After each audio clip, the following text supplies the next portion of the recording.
Salut à tous. Vous êtes tenté par un voyage en Turquie, mais vous ne savez pas trop comment vous y prendre. Vous avez entendu parler d'Istanbul, bien sûr, mais vous êtes curieux de savoir s'il y a d'autres sites à visiter, où est-ce qu'on peut faire de la montgolfière, ou encore se baigner dans des bassins d'eau calcaire, par exemple. Vous vous demandez si vous aurez besoin d'un visa, si la vie est chère sur place, s'il faut changer beaucoup d'argent, et plus généralement, si la Turquie est un pays moderne ou si vous risquez de galérer, notamment pour vous déplacer. Enfin, vous vous interrogez sur les spécialités locales et les souvenirs à ramener de votre voyage? Eh bien, vous êtes au bon endroit, car dans cette vidéo, nous allons tordre le cou à plusieurs clichés et je vais vous expliquer tout ce qu'il faut savoir pour partir l'esprit tranquille et bien profiter de votre voyage. La Turquie attire chaque année près de 60 millions de touristes venus du monde entier. Si ce pays vous tente, je vous invite tout d'abord à bien vous renseigner sur les formalités administratives à remplir, car elles varient selon la nationalité des voyageurs. La bonne nouvelle, c'est que si vous êtes citoyen de l'Union européenne, une simple carte d'identité suffit pour des séjours touristiques inférieurs à 3 mois. Par contre, si ce n'est pas le cas, vous devrez obligatoirement disposer d'un passeport valide, ce qui est d'ailleurs assez classique quand on voyage. Mais attention, pour certains pays d'Afrique ou d'Asie, un visa sera également exigé. Enfin, pour le Maghreb, pas besoin de visa si vous venez du Maroc ou de la Tunisie, mais c'est obligatoire pour les citoyens algériens et avec une limitation du séjour à 30 jours maximum. Pour vérifier les conditions exactes selon votre nationalité, le mieux est de consulter le site officiel de l'immigration turque ou celui du ministère des Affaires étrangères de votre pays. Prêtez-y vraiment une attention particulière pour éviter les soucis. Pour continuer, nous allons tordre le cou à plusieurs clichés. Commençons par un petit rappel que tout le monde n'a pas forcément en tête. La Turquie n'est pas un pays musulman. Cela surprend parfois en raison de la majorité de la population qui y pratique l'islam, notamment à Istanbul. Cependant, depuis 1923 et les réformes d'Atatürk, le fondateur de la République turque, la Turquie est un pays laïque où la religion n'a pas de place dans les lois. Certes, vous y croiserez beaucoup de mosquées, des femmes voilées, mais aussi d'autres références beaucoup plus européennes. Et tout le monde cohabite dans une ambiance plutôt harmonieuse. Dans la même logique, en Turquie, la langue officielle n'est pas l'arabe. Ici, on parle le turc, une langue bien à part, qui est d'ailleurs basée sur l'alphabet latin. C'est Atatürk, encore lui, qui a fait cette réforme dans les années 1920 pour moderniser le pays et le tourner vers l'Occident. Faut pas se mentir, ça reste un peu compliqué à parler pour les novices, avec des mots assez longs, de 3 à 4 syllabes, beaucoup de trémas sur les voyelles et des cédilles sous les consonnes. Essayez tout de même d'apprendre quelques mots de base avant de partir. Par exemple, bonjour se dit Günaydın, s'il vous plaît, Lüften, et merci, Teşekkürler. Bon, on se moque pas, je suis pas sûr de bien le prononcer. Si vous vous demandez à quoi ressemble la Turquie aujourd'hui, là aussi, oubliez les clichés. C'est un pays résolument moderne, qui se classe au 20e rang mondial en termes de PIB, notamment grâce à sa position géographique et politique, littéralement à la croisée de l'Europe et de l'Asie. Elle en tire une richesse à la fois économique et culturelle, et revendique une place particulière entre ces deux mondes, qui se traduit par un mélange de tradition orientale et de modernité occidentale.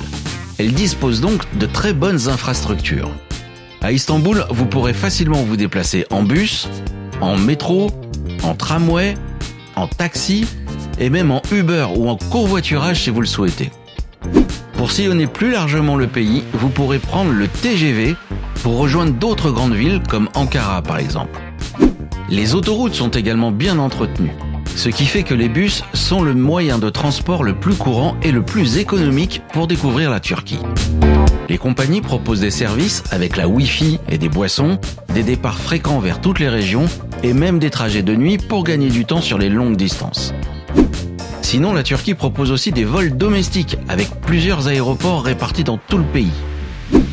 Et bien entendu, si le cœur vous en dit, et pour une autonomie totale, vous pourrez toujours louer une voiture. Enfin, vous pouvez aussi opter pour des excursions, voire même un circuit organisé où vous vous laisserez guider sans vous préoccuper de la logistique. C'est vous qui voyez. Autre cliché que vous pouvez effacer de votre tête, les toilettes dites à la turque sont de moins en moins courantes en Turquie. cette appellation provient d'une époque où ce style de sanitaire était communément associé aux pays du Moyen-Orient. Ces toilettes étaient typiques des infrastructures des royaumes ottomans, par opposition aux toilettes à l'anglaise qui disposaient d'une cuvette et d'un siège. Mais paradoxe culturel, les toilettes à la turque sont désormais davantage répandues en Inde, en Afrique ou en Asie que dans la Turquie moderne d'aujourd'hui où elles deviennent vraiment rares. Vous voilà peut-être rassuré du coup. Parlons maintenant de quelque chose qui pourrait un peu refroidir votre enthousiasme, le coût de la vie. Depuis la crise du Covid, les prix ont considérablement augmenté et les touristes s'en plaignent de plus en plus. Que ce soit pour l'hébergement, les restos et surtout les attractions touristiques, c'est vrai que ça pique un peu.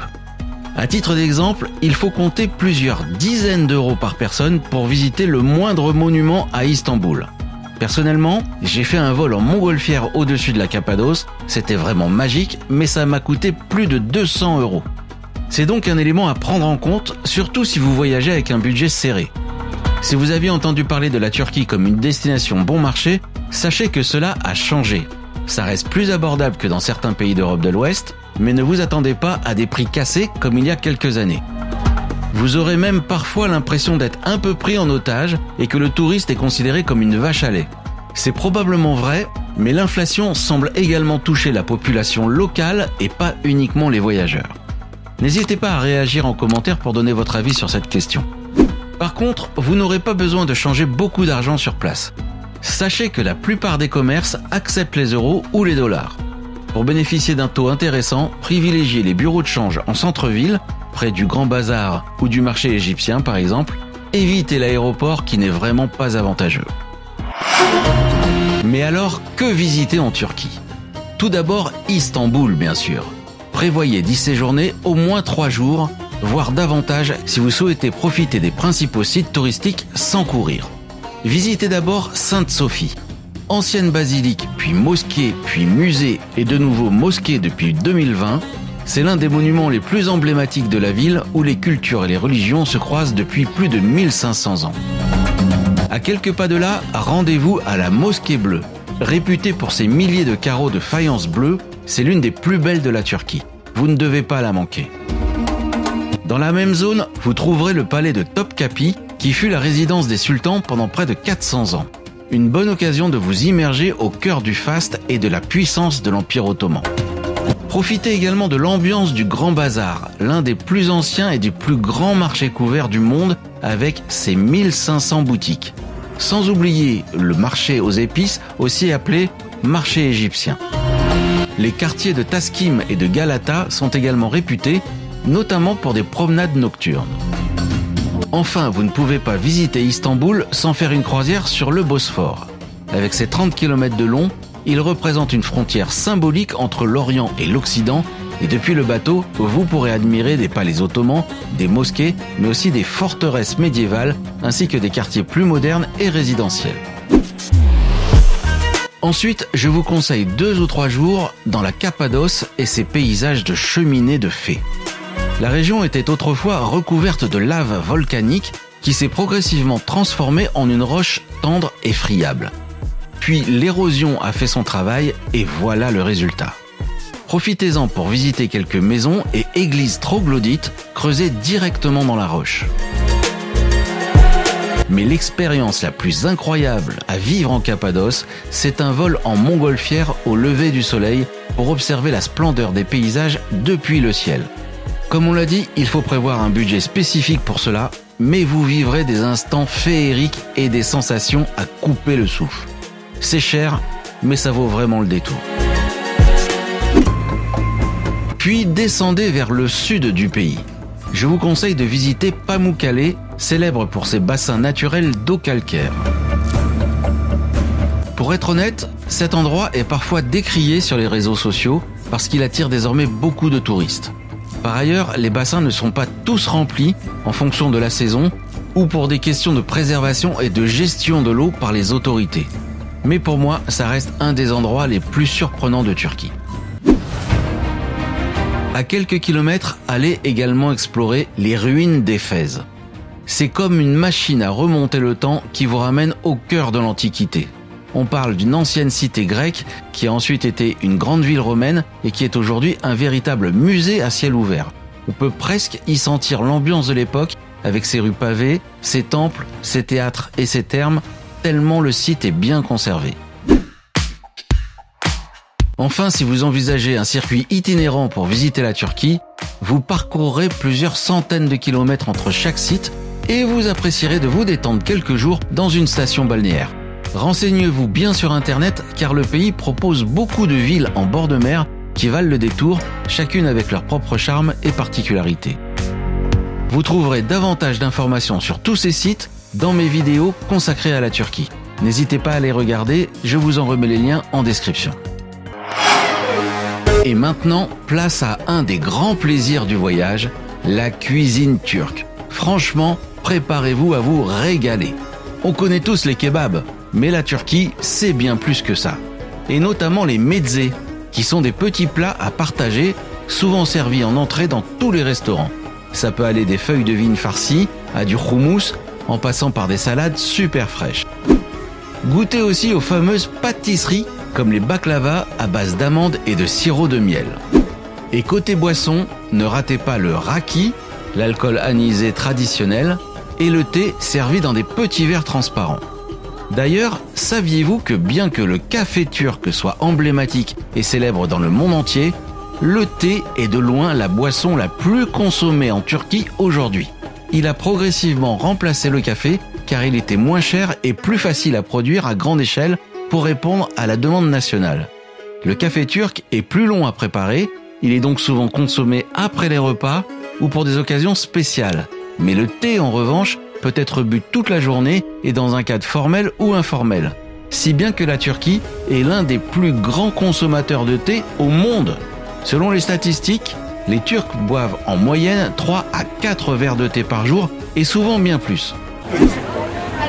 Enfin, si vous souhaitez déguster une petite glace, sachez que les marchands font souvent des farces lorsqu'ils servent les clients.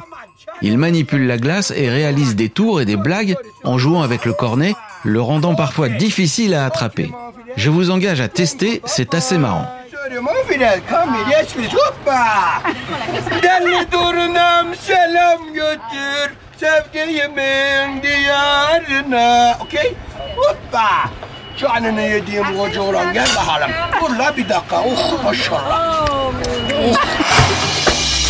Pour terminer, voici quelques idées de souvenirs à ramener de votre voyage. D'abord, les tapis turcs. Confectionnés à la main, ils sont mondialement connus et peuvent constituer de véritables œuvres d'art. Certaines villes proposent des showrooms où les vendeurs vous dérouleront plusieurs modèles. Vous en trouverez à tous les prix et compte tenu de l'encombrement, une livraison à domicile vous sera proposée.